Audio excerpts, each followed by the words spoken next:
Salut à tous, c'est Chris. Aujourd'hui, je vous propose de découvrir avec moi un GX 337 ELEC du réseau Zoo. Vidéo un peu spéciale, normalement elle sort que le vendredi, mais vu que c'est férié, je voulais vous régaler avec une petite vidéo à découvrir à la maison. On va commencer par fermer la porte.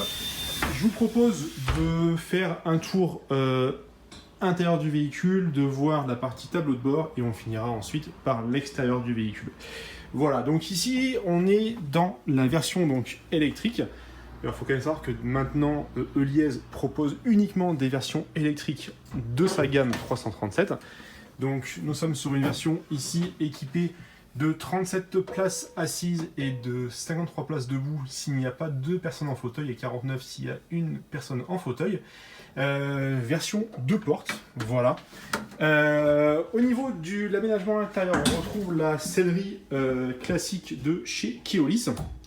Oui, donc là, pour ceux qui se posent la question, c'est un bus Transdev, mais qui a été acheté en lot avec Keolis, ce qui explique pourquoi l'équipement est identique, quasiment identique. Sellerie qui est assez confortable, qui a l'avantage d'être assez jolie, moi j'aime bien, et voilà, qui dispose d'une bonne assise, c'est pas trop plastique, donc ça c'est pas mal. Pour les clients, nous retrouvons également des ports USB 3, voilà, qui fonctionnent, hein, je les ai testés quand même, parce que voilà, donc ça c'est plutôt pas mal. On a la rampe PMR manuelle, j'ai fait un TikTok il y a quelques jours là-dessus, donc il y a le pour et il y a le contre. Moi je trouve ça bien dans la mesure où c'est des problèmes de maintenance en moins, voilà, et c'est assez rapide à utiliser, mais comme on disait, le problème c'est que ça force le conducteur à quitter son poste de conduite. Donc voilà, autre débat, évidemment. Donc on a les arrêts demandés, donc classique, il n'y a pas de self sur ce véhicule-là, bon après c'est un 2 portes donc c'est pas très grave. Bon, les sécurités des portes, les capteurs sont ici. Voilà, vu que c'est un 2 portes, on a pas mal de place à l'arrière, place assise. Ici, on a des places inversées, c'est plutôt cool, moi j'aime bien. Après, j'aime bien aussi sur ces véhicules électriques, c'est qu'on retrouve enfin la verrière à l'arrière qui avait disparu sur les diesels de chez Iveco. Et ça, c'est plutôt cool. Voilà. Ici, donc, l'emplacement PMR est ici. Voilà, donc le fauteuil peut se mettre là, dos à la route, et on a un accoudoir ici pour sécuriser l'emplacement. Voilà, donc ici l'appel PMR et l'appel poussette, franchement, c'est la même chose. D'ailleurs, tiens, je sais pas si en les mettant en marche, ça va faire une différence au tableau de bord. On va faire le test au passage. Donc voilà, ici on a un système d'info voyageur qui est plutôt pas mal, bel écran 16 neuvième avec un thermomètre de ligne qui est assez précis, moi j'aime bien.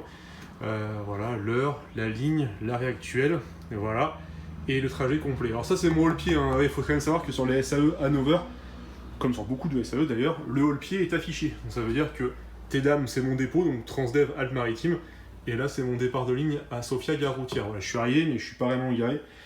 On parlera dans une vidéo future de la gare routière de Sofia qui est située en contrebas. Mais en fait, ici, c'est en fait une ancienne partie de la gare routière qui sert à réguler si on est vraiment trop en avance avant d'aller sur la gare. Bref, parenthèse terminée, nous avons des panneaux pour affichage intérieur. Donc là, la grille tarifaire. Et ici, on a un autre thermomètre de ligne qui d'ailleurs part un peu en cacahuète. Je m'occuperai après la vidéo, tiens, voilà. Et j'avais oublié, au niveau de l'affichage voyageur, on en a également un ici qui va annoncer les arrêts. Voilà. Le véhicule est équipé, en suivant la norme, de 3 systèmes de vidéoprotection. Voilà, donc ça, c'est plutôt pas mal. Et alors, pour ceux qui se posaient la question, le PCC peut avoir accès aux images en direct. Voilà. Ce qui est quand même hyper pratique, on va pas se mentir. Voilà, donc ici, nous avons à nouveau un rappel de l'heure ici. Véhicule qui est à l'heure, hein, je vous laisse noter, c'est rare un bus à l'heure. Et l'arrêt demandé pour les clients qui est ici. Voilà, tout simplement. Ce qu'on va faire, c'est que on va ouvrir les portes et on va directement aller faire un tour du véhicule extérieur. Donc mon brake valve, il est mis, le frein de parc, hein, toujours important. Et on va aller faire un tour du véhicule.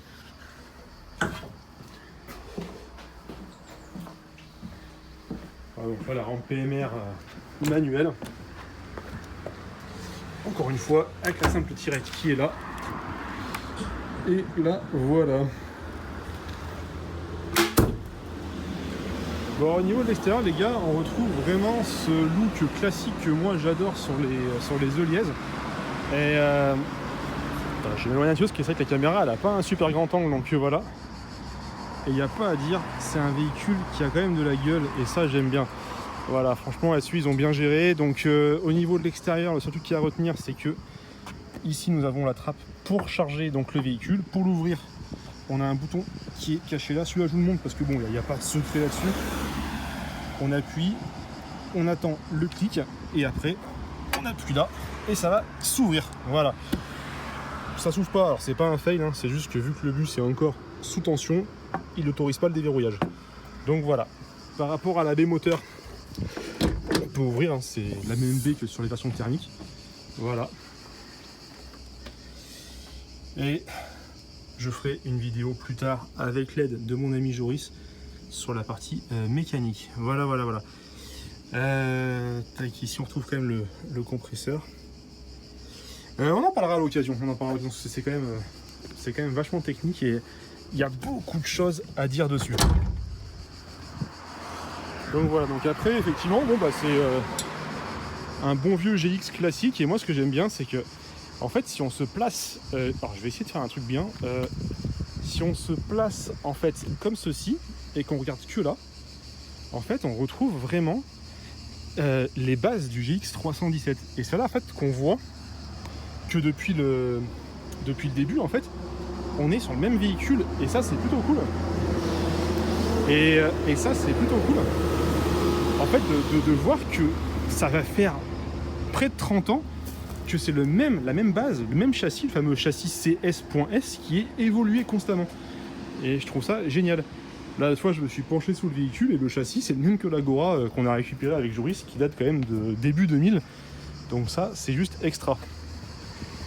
On va pas s'occuper de la partie avant, hein, tout ça. Par contre, je veux juste vous revenir avec vous sur un truc qui est assez intéressant. Si c'est ouvert... Non, c'est pas ouvert. Dommage. C'est pas ouvert. Donc attendez. J'ai dans mon sac une clé triangle. Là, voilà. Ah, il y a du Iveco qui arrive, on dirait, non? Ouais, bien vu. Voilà, le véhicule est équipé, comme sur un thermique, de deux batteries de 12 volts. Voilà. Ce qui répond quand même à une question assez intéressante, c'est que il faut quand même savoir une chose, c'est que le gros avantage des véhicules électriques, c'est que pendant vos coupures, vous pouvez laisser le véhicule moteur allumé et bénéficier de la clim et du chauffage sans émettre de bruit, sans polluer.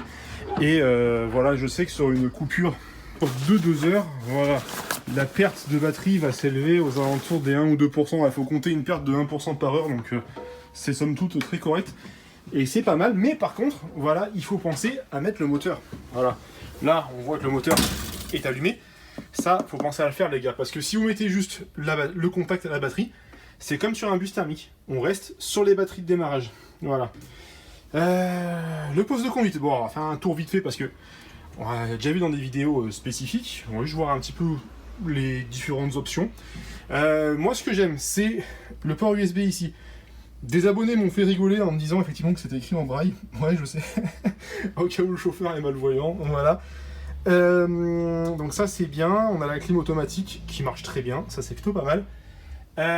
On a le micro ici pour les appels voyageurs. Le store avant électrique. Ici, on a un super poste continental avec un son qui est pas trop mal. Ouais, France Info. C'est de droite. Chercher de la musique avec des grosses basses, ça me met France Info. Avec port USB et auxiliaire, par contre, il n'y a pas de Bluetooth, je ne crois pas. Je l'ai pas, pour être franc avec vous, je l'ai pas testé. Auxiliaire de teneur, non, il n'y a pas le Bluetooth. Voilà. Girouette Hanover EG3. On a ici une caméra pour la marche arrière. Alors, je sais pas si je peux la mettre comme ça. On va essayer. Voilà. Le système donc de chez Hanover, chez Hanover, le Elite. Voilà, système de vente classique Ubi sur base de Samsung. Et voilà, c'est une version assez basique. Hein. Il reste pas mal de slots de disponibles. Voilà, mais c'est une version qui somme toute fait très très bien la cuisine. C'est très agréable à conduire. Moi j'aime beaucoup. Ben voilà les gars pour cette petite présentation de ce véhicule-là. Si je devais parler d'un truc que j'ai oublié, on a ici un rangement au-dessus du poste de conduite qui d'ailleurs au passage, j'en profite, hop là, est assez profond, hein, donc une sacoche ou deux ça rentre dedans. Quand je fais des vidéos YouTube souvent j'ai deux sacoches avec moi, celle du boulot et celle pour les vidéos et tout rentre dedans. Ici on a le classique porte-manteau, bon ça c'est la base. Voilà. Et ici, on a ce système de speaker qui nous rappelle quand on oublie de mettre le frein de parc. Voilà, il y a une petite voix d'une dame sympa qui nous dit « Pensez à mettre au neutre et activer le frein de parc », il me semble. Voilà les gars, c'est tout pour moi. Passez un bon 15 août et à la prochaine, vendredi 18 h.